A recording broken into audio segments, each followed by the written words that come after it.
So we begin our hunt today in Way of the Hunter with some pretty bad news.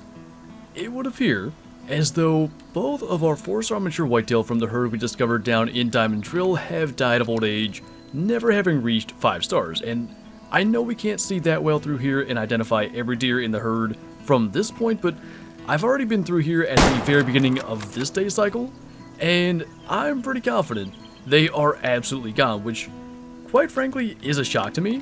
I was very confident one, if not both, were going to reach that 5-star mark, so that is a bummer.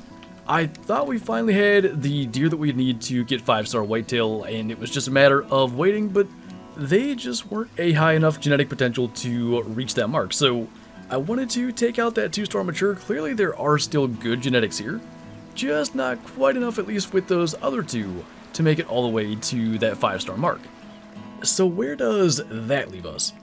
I'm thinking of the 4-star elk that we saw up there in the previous couple videos where we shot 2 more 5 stars, and because clearly some aging has happened because the 2 4-star mature whitetail are gone, maybe we should go and check those out, but I don't know what deer this was.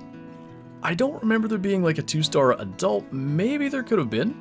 It's a very decent looking rack, but as a mature and 54% genetics, just not going to cut it. It is interesting though, even this very much resembles the 2 4-stars that we saw, and it seems like those genetics kind of carry out throughout the herd, but we are, I suppose, going to head up into the mountains, at least for now, go and take a look, see if we can find those herds of elk, and maybe they have aged as well. Now this was the place that kind of set everything off last time. We were going up here looking for a bear for a mission and ended up sending the herd of elk running off that had the 5 stars in it, but I don't think this is the same herd. Now 3-star mature for elk is a pretty good sign. The couple of first 5 stars that we got were 3-star matures that I spotted way back at the beginning of starting out in the game and ultimately got to 5, so we're not going to shoot them, but we will, while we're here, at least try to pick out something. So this front one is a 1-star young. That is a 2-star mature, probably one worth taking out. I don't even think we'll bother looking at the rest. That's a pretty good one to go for. Little tough taking a laying down shot, but we just did that recently, and we'll confirm nothing crazy comes running out of here. It's a pretty obvious frame, that kind of same one with the really low set wide antlers, so not the same herd, but I believe the drink zone that we had, that we spooked them out of, is like a rarely used one, so they're probably somewhere in the general vicinity, and we'll hunt around here and see if we can actually encounter them. But as things have gone down here in the southwest region of Nez Perce Valley, we may well have another herd with a 5-star elk in it, and we can only find out by hunting around. But again, much like why we shot the 2-star mature whitetail at the first spot, we want to continue to work on our herd genetics as we go along. Very similar genetic potential for this one as to the whitetail, both 2-star mature, so I guess it makes sense. But as we check these spots and try to find some of the better sized animals, it's not just a matter of finding those animals and then letting them age.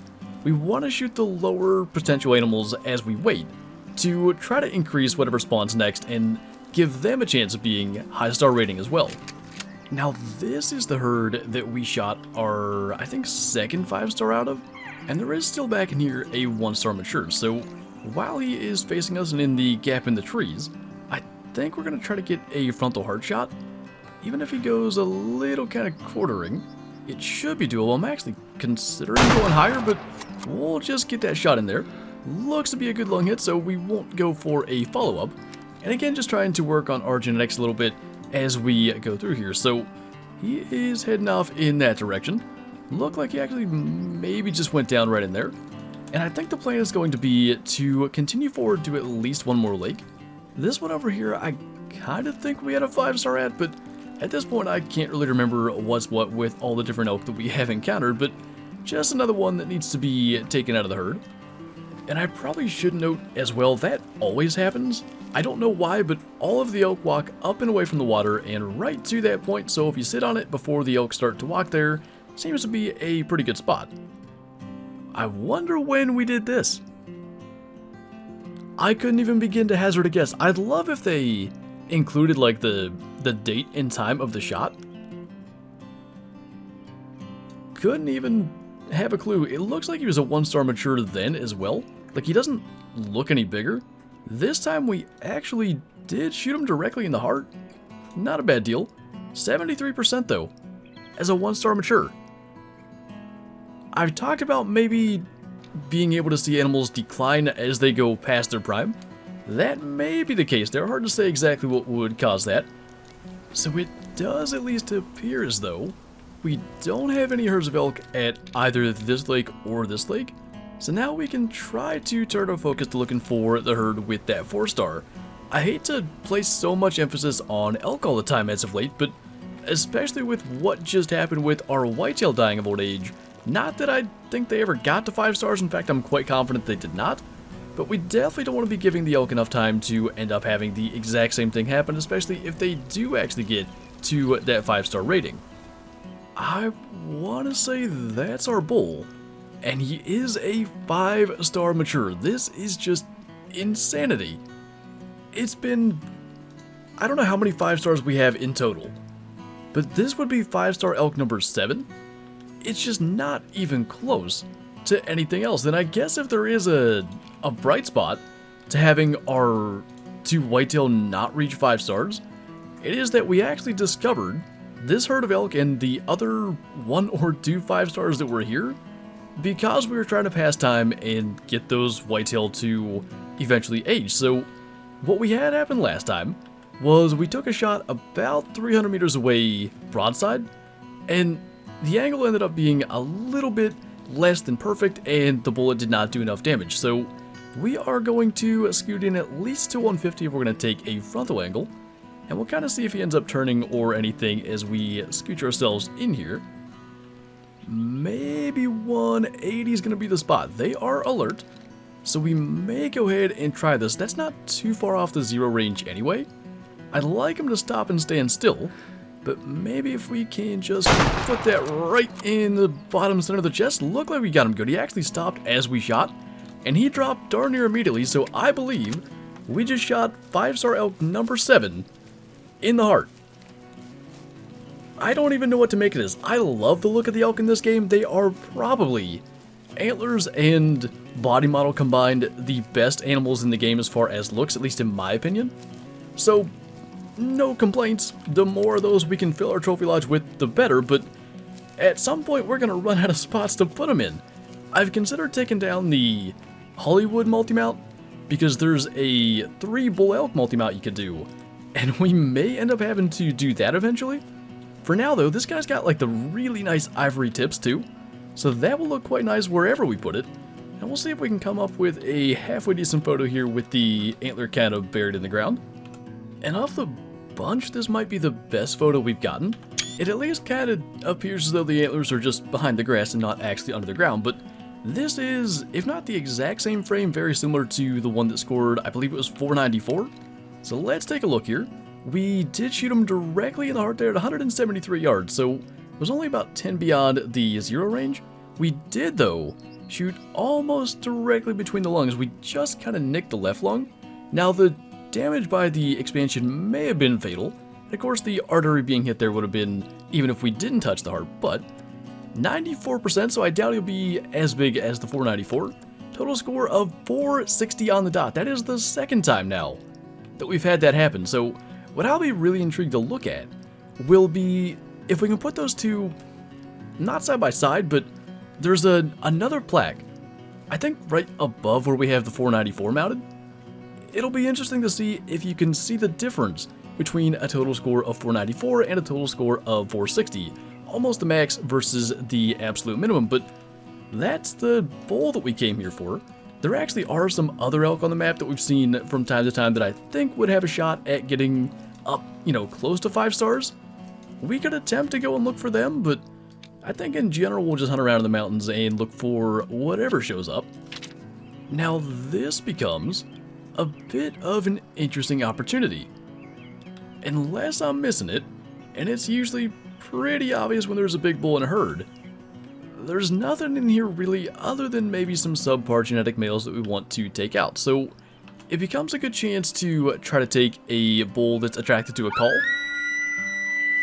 And basically, we are actually at the point of being one away from unlocking the second tier calls. Now, I know that's a long time coming, that should have happened long ago, but I just got to a point where I really didn't bother to use calls, and just would shoot animals in a distance whenever I got a shot. But this guy, I believe, is coming in, and there's no need to get him to a certain range or anything. As long as he is attracted, we can take him out and it'll count for that. So same kind of deal, gonna aim right for the low chest kinda, and that should be a heart shot once again, and it should unlock the second tier calls, which hopefully can help us for something in the future. Maybe red tier in particular could be a thing that would actually have it make a difference, because most spots I do find on Nez Perce Valley, we can generally get by just fine without having to call the animals in. But this guy, if we can claim him and not just identify the blood, we did shoot directly in the heart again, so getting pretty good at making those shots consistently. 45% and a total score, just for comparison, of 230. Exactly half of the 5-star that we just shot. That one definitely will be sold. But now we have the second tier calls unlocked, so I think that means we can call in at least slightly higher rating males. And I'm not sure why. Maybe it was a timing thing, or maybe the fast travel actually triggered it, but I couldn't get to switch between the calls until we actually fast traveled. So just to hear the difference for anyone who hasn't heard it.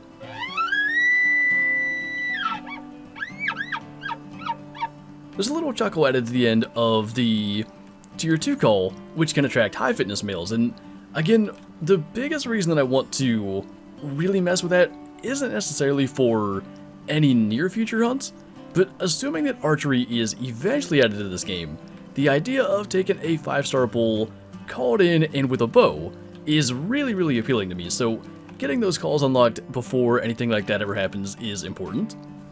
One of these guys may end up being our last kill today. Gonna depend on what is in here. A 1-star adult, actually 2 1-star adults. A 2-star adult, a little more promising. I guess probably we'll try to pick the 1-star adult with a better angle in it. I think is most likely that one. The other one's kind of quartering a little bit more, especially factoring in the angle, it being a little farther to the left.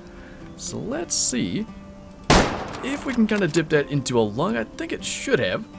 Started to maybe slow up already as we took that shot, but it actually is getting pretty late into the day. It is actually just after 5:40 now in game, so getting pretty close to the evening, and we do still have to make a trip back to the trophy lodge for yet another 5-star elk. And I guess the good news is we have been able to continue to work on our genetics for our elk herds as we've gone along here, but that has been just about the only thing we accomplished today.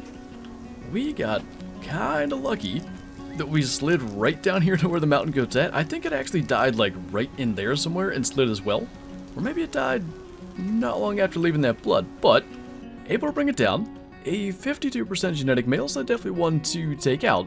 And I guess technically the elk genes aren't the only thing we accomplished. We did get the second tier calls unlocked. I'm going to assume that's probably from the same herd. And we are, as I said, kind of beginning to run out of room for the bigger plaques. Like something here, I don't know what we're going to do, maybe a bear? Anything very big would clip into the wall, so only a couple more spots we can actually fill. But for this one, I do want to put it above the 494 bull. The question is, how do we do that? Apparently, by jumping up on the chair. So we can do the elk head or the elk neck, but the problem is, the ear kind of clips through the antler regardless of how big the elk is, so we kind of have to stick with this. We'll go ahead and select that one and mount our 5-star from today. And then what we'll do is step back and compare. I do think the 494 is significantly wider, but no doubt it's kind of the same basic frame shape. And again, they came from the same herd, so that kind of does make sense. That's actually really encouraging. I wasn't sure how that kind of worked. Now, one other big difference, and lighting is not great here, maybe we can change the settings a bit. Maybe that's a little bit better. The 494 doesn't really have anything for ivory tips for the tines versus the 460. Really nice ivory coloration on literally all of them out to the end of the main beam. So that's a nice difference, but just seeing the size difference, and I think there are even some differences in the tines. The brow tines in particular, the front ones here do not curl really, versus a fairly significant curl on this guy. So similar but not nearly the exact same, and I think that is a really big thing and a really important thing, especially if all we're ever going to kill is 5-star elk. But 5-star elk number 7 today, at least again a silver lining in the chronicles of our 4-star mature whitetail not getting to 5-star, and we'll see if one day we can actually get a 5-star whitetail to add to this lodge. But it is cool. This particular area is really starting to turn out well, and I'm glad that we're able to kind of almost have like a 2 elk from the same genetic line sort of thing going there. I think that is pretty neat up there on that window area. So anyway, that is going to do it for this video, and as always, thank you guys for watching, and I'll see you next time.